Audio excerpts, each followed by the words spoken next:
This interview is for information only and should not be considered as investment advice or a recommendation to buy shares in the company featured. Welcome to this Stock Box interview.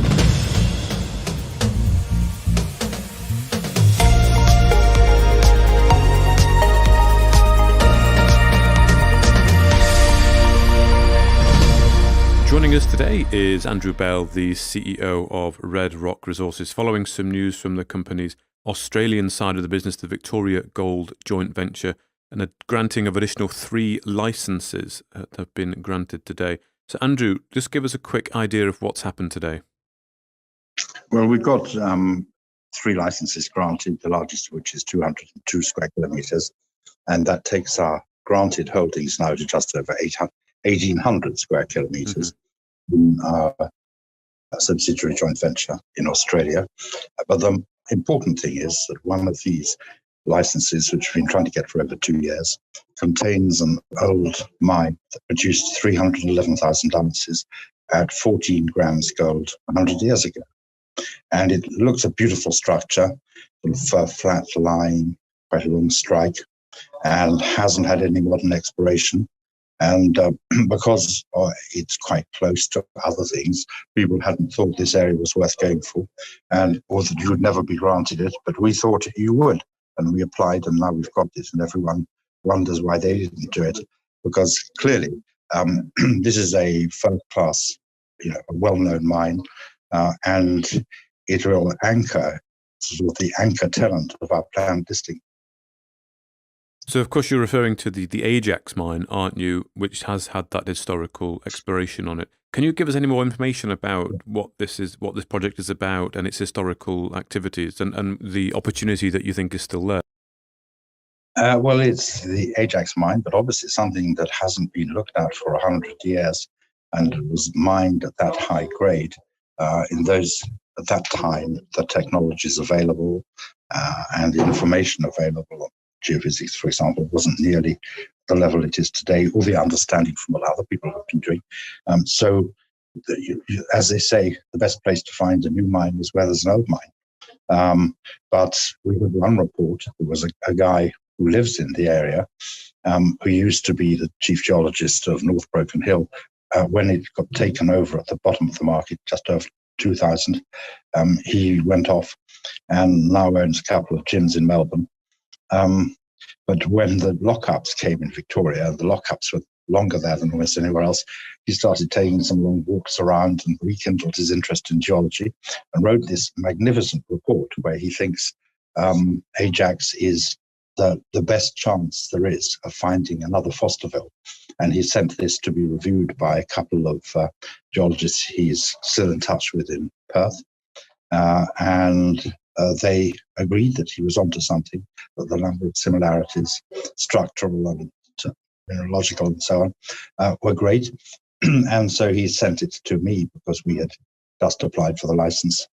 And that, of course, is just one person's opinion. But I think the general view would be everyone who's looked at it says they like it.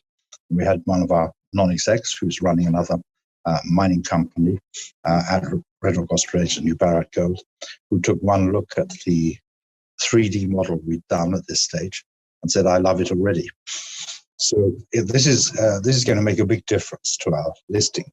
Excellent. Well, okay, you did mention that, of course, the exploration asset enhances our exploration portfolio and makes our goal of achieving a listing of the RAL business less sensitive to market conditions. So can you give an update on the listing in general? Yeah, as I said, I think it does make a difference to the listing, because if you could choose between going to list with a really good prospective ground, with lots of old mines, lots of indications, lots of exploration upside, and going to list with that, plus a famous old mine, which had been mined a long time ago and hadn't been touched before in the modern era, really, and produced 300,000 ounces at 14 grams. Obviously, you'd think that was a much stronger, more attractive listing. So you've gone from being a sort of fair weather listing prospect to being an all weather listing prospect, really at once. And this is not, by the way, the only thing that I think we might have in the portfolio that strengthens it.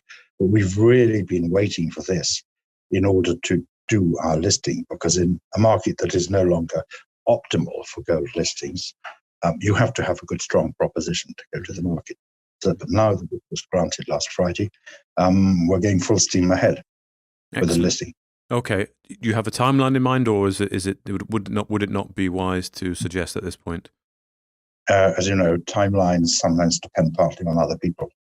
If all the pieces, all the elements were in our hand, we could do it in 2 or 3 months, but they're not. Okay. Well, excellent. Well, thank you for that update, Andrew. We've heard it time and time again that projects in this area were thought to have been completely exhausted of their resource, but modern technology is enabling you to see that there actually is quite a lot more to be discovered. So we're hearing, is this a similar kind of story here? Yes, I mean, it would be very strange to believe that God had put the gold within a few meters of the sea, ready to be discovered in 1850 and abandoned in 1900, in one of the biggest gold booms in history. And I think what something like Fosterville has shown is some of these systems have deep roots, but it complicates geology. Okay. Well, Andrew Bell, the CEO of Red Rock Resources, thank you very much for that update.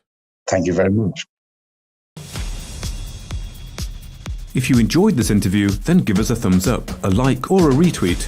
Subscribe to us on YouTube or follow us on Twitter and hit that notification bell to be the first to know when we release new content. There's loads of great content on our website too, across all our programs at stopboxmedia.com. Thank you for watching.